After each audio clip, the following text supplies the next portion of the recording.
ఈరోజు CPI party ఉంది, CPM party ఉంది, అన్ని రంగాలు ఉన్నాయి. అసలైనటువంటి తల్లి పార్టీ కాంగ్రెస్ పార్టీ ఆయనకి టికెట్ ఇచ్చింది. ఇవాళ మరి ఆయన గెలుపు కోసం అడగాల్సిన పని లేదు, తిరగాల్సిన పని లేదు, చెప్పాల్సిన పని లేదు. మీరందరూ మల్లన్నలే ఇప్పుడు. కాబట్టి దయచేసి మల్లన్న గారిని సునాయాసంగా గెలిపించుకోవాలి. నాయక్ గారు చెప్పినట్టుగా అందరు శాసనసభ్యులు పోటీ పడుతున్నారు. 34 నియోజకవర్గాల్లో కూడా నాది నెంబర్ 1 మల్లన్నకు ఉండాలి, నాది నెంబర్ 1 మల్లన్నకు ఉండాలని దెబ్బలాడుతున్నారు. మరి ఎవరు గెలుస్తారో కౌంటింగ్ రోజు కొట్టుకుంటాం. తప్పకుండా మీరు గెలిస్తే మళ్ళీ మీ దగ్గరికి వచ్చి మీకు అందరికీ వందనాలు తెలియజేస్తాం. కాబట్టి దయచేసి నాయక్ గారికి, డాక్టర్ గారికి ఆ నమ్మకం మీ మీద ఉంది కాబట్టి మీతోటి మాట తీసుకున్నారు. మల్లన్న గారికి అత్యధిక మెజారిటీ ఇచ్చే నియోజకవర్గంగా మీ డోర్నకల్ నియోజకవర్గం నిలవాలని చెప్పి నేను మీ మనిషిగా ప్రార్థిస్తున్నా. కాబట్టి దయచేసి ఇందాక ఎమ్మెల్యే గారు చెప్పారు, మనకి ఇచ్చినటువంటి 5 నెలల కాలంలో మనకి 3 నెలలే పరిపాలించే అవకాశం వచ్చింది. తర్వాత 2 నెలలు ఎలక్షన్ కోడ్ వచ్చింది. మేము అధికారిని పిలవటానికి ఇల్లేదు, కొత్త పని చెప్పటానికి ఇల్లేదు, ఏది కూడా నోరు తెరిచి మాట్లాడటానికి కూడా ఇల్లేదు.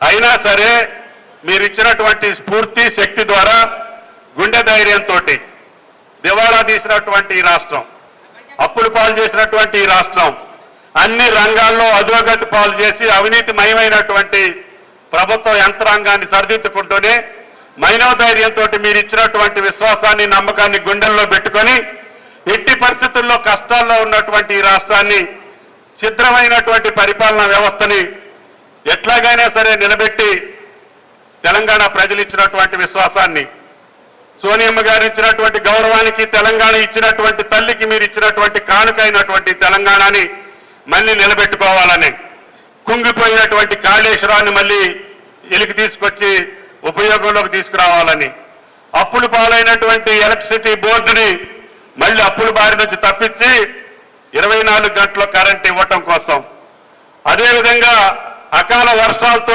తడిసిపోయినటువంటి ధాన్యాన్ని కొనుగోలు చేసి రైతు బిడ్డలను నిలుపటం కోసం, అదేవిధంగా అన్ని రంగాలు, అటు వైద్య రంగం, విద్యా రంగం ఏది కూడా నిలబెట్టలేకపోయారు. పరిపాలన చేయకుండా కేవలం దోచుకున్నటువంటి పెద్దలు, దాచుకున్నటువంటి పెద్దలు, అన్ని రంగాల్లో మోసం చేసినటువంటి పెద్దలే ఈనాడు రైతుల కోసం ముసలి కన్నీరు గారుస్తున్నారు, శ్రీరంగ నీతులు చెప్తున్నారు. ఏ పని లేదని చెప్పి పొద్దున్నే మన మీద ఏడవటం మొదలు పెడుతున్నారు. మీరంత సానుభూతి మాకు తెలియజేయాల్సిన పని లేదు. మా రైతులు గుండె నిబ్బరంతో ఉన్నారు. మీరు వాళ్ళ గుండె నిబ్బరాన్ని దెబ్బతీసి అశాంతిని, అదేవిధంగా వాళ్ళ మనోధైర్యాన్ని దెబ్బతీయాలని చెప్పి మీరు ప్రయత్నం చేస్తున్నారు. అది మీ వల్ల కాదు అని చెప్పి కూడా మీకు ఈ సందర్భంగా మనవి చేస్తున్నాం. అందుకని నిన్న కేబినెట్ లో మొక్కొచ్చినా కూడా తడవటమే కాదు, మొక్క మొలిస్తే కూడా కొనమని చెప్పాం. ఎందుకు అనంటే పోతుంది, ఒక 1000 కోట్లు 1500 కోట్లు పోనీయండి, నా రైతు బాధపడకూడదని చెప్పి ముఖ్యమంత్రి గారు మాట ఇచ్చారు.